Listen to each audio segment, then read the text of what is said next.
ईमानदारी। किसी गांव में श्यामू नाम का किसान रहता था। स्वभाव से वह बहुत ही अच्छा था।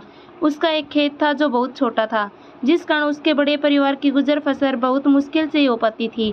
श्यामू अपने खेत में बहुत मन लगाकर काम करता था, लेकिन खेत छोटा होने के कारण काम कुछ ही घंटों में खत्म हो जाता था। उसके बाद वह खाली रहता था।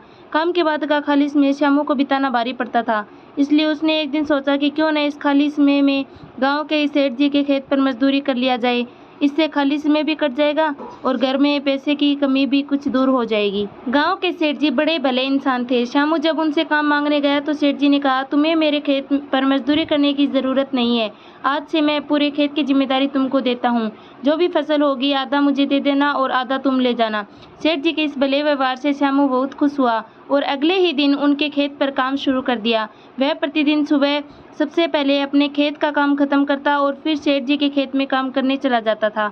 एक दिन दोपहर को जब श्यामू सेठ जी के खेत में हल चला रहा था, उसी वक्त उसका पैर किसी सख्त चीज से टकराया।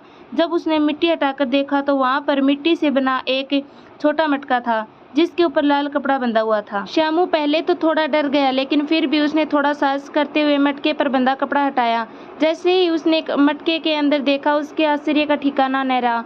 उसमें सोने के कई आभूषण थे। श्यामू को अब समझ ये नहीं आ रहा था कि वह इन कीमती आभूषणों का क्या करे।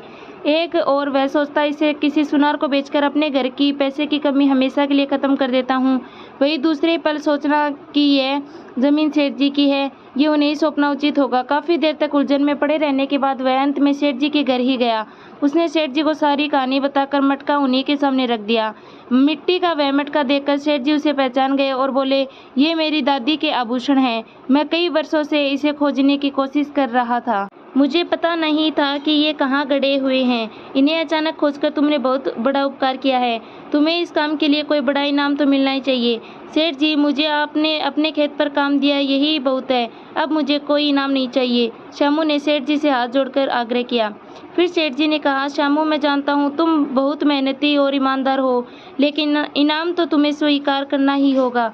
सेठ जी थोड़ी देर रुके और फिर कहा, मेरे जिस खेत पर तुम काम कर रहे हो, आज से वह तुम्हारा है। तुम उसके मालिक हो। सेठ जी के मुंह से यह बात सुनकर श्यामू खुशी से झूम उठा। उसकी आंखों में खुशी के आंसू थे।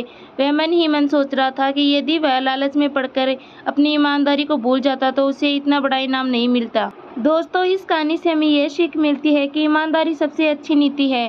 थोड़े से लालच के लिए किसी के साथ बेईमानी नहीं करनी चाहिए। वीडियो अच्छा लगा हो तो please like, share and subscribe जरूर करना। Thanks for watching.